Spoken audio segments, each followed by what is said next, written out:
All right, so this is what you would come to when you type in our URL. This is the landing page of the website.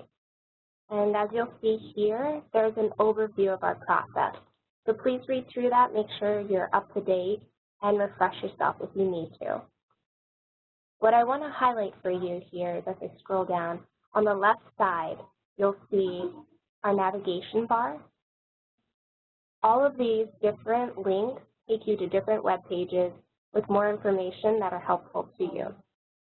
So we have first the live CME activity. Most of your events are going to fall under this category. So you should be going to this page to get the templates you need, to answer questions, to get the language, also to fill in the application and joint provider agreement.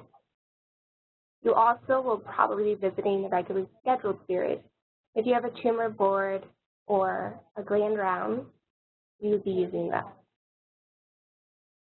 If you decide to do enduring material, you would want to visit this page. The rules are different than the other two, so that is specified there. And then the CME fee and structure goes over all of our application fee, our credit fee, gives you examples. So you can visit that to see in more detail. And then we have resources listed for you as well as our contact information if you have questions, which is the same as over here on the right. So I'm going to go ahead and take you to the live CME activity page.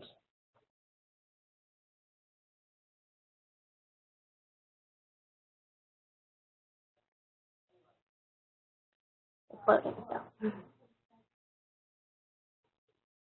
But as it finishes loading, I want to draw attention here to the description.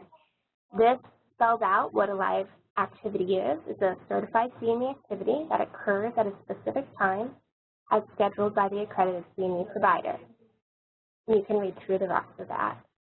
I want to point out here that application checklist I just talked about in the Prezi, you'll find that here.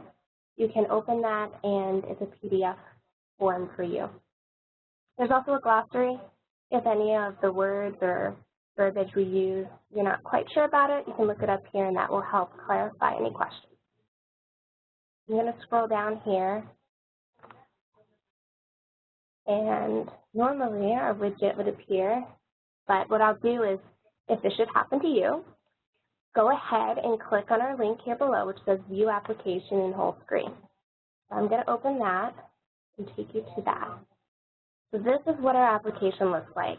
This must be submitted now online. It no longer is acceptable to fill out our old paper form and fax or email that to us. You're going to go through filling all of this out.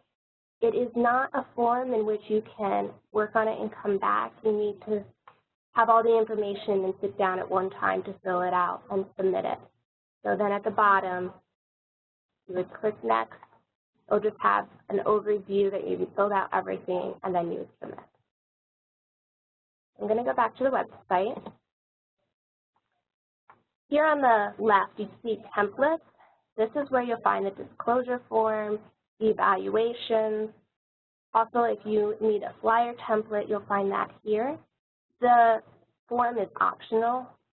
The format's optional, but you need to make sure that you're still using the proper AMA language, which you can find here below. I have it written out for you. Again, where it's red, you need to change that to be specific to your organization and event.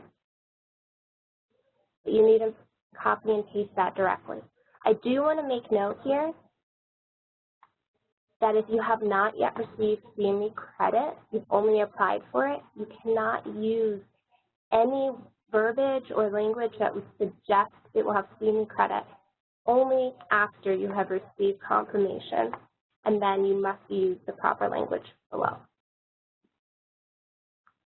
Coming back up here, if you're getting commercial support for your event, you're having grants, you have to submit a budget to us.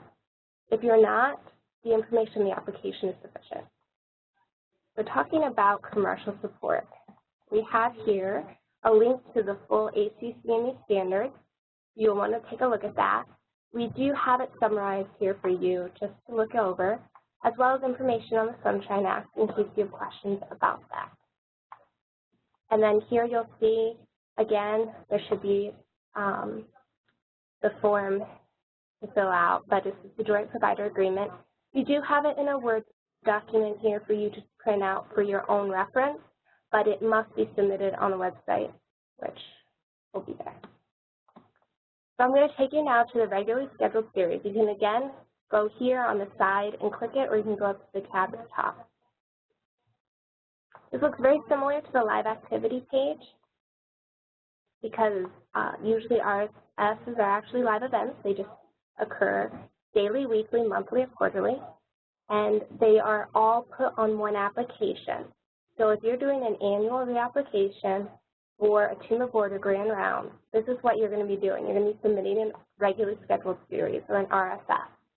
That means one application fee, but you pay a credit fee for each credit of each actual activity. So again, you'll find the disclosures and evaluations and the flyer to the left. Here, it loaded, so you see the widget for filling out our application.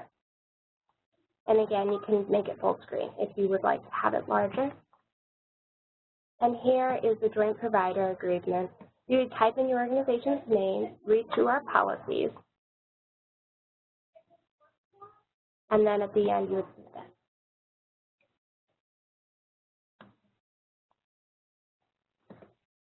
I'm going to briefly click on the enduring material. I haven't had any of you apply for this yet, but if you so desire, there is more information, and it is different being that it is a long-term and not just a one-time activity. So you would need to refresh yourself with all of this, and then, of course, feel free to contact us. So now, last year, or this year, we changed our fee schedule to now being a $500 application fee plus a $100 credit fee. And we have examples here. So if you're unsure of what it would look like for your activity, we have it broken down by live activities of a one-time presentation or a teaching day. We also have it broken down for our regularly scheduled series.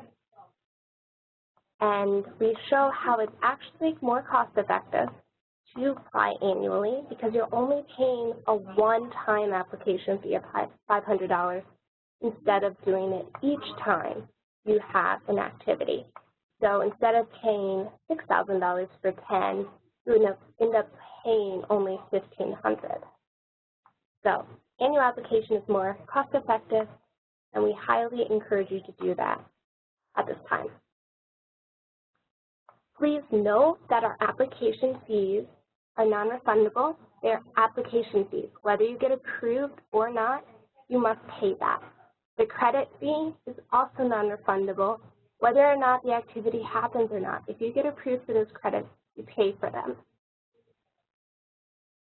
And also the invoices, again, must be paid within 30 days. And then we have our resource page, which are a variety of links that will take you to society and organization web pages, other resources that may be helpful for you. So when you have a moment, look through them and see if there's anything that might help you. And then we have our contact page. So this concludes our tutorial on our Bachelor Brothers CME joint providership process. Let us know if you have any questions.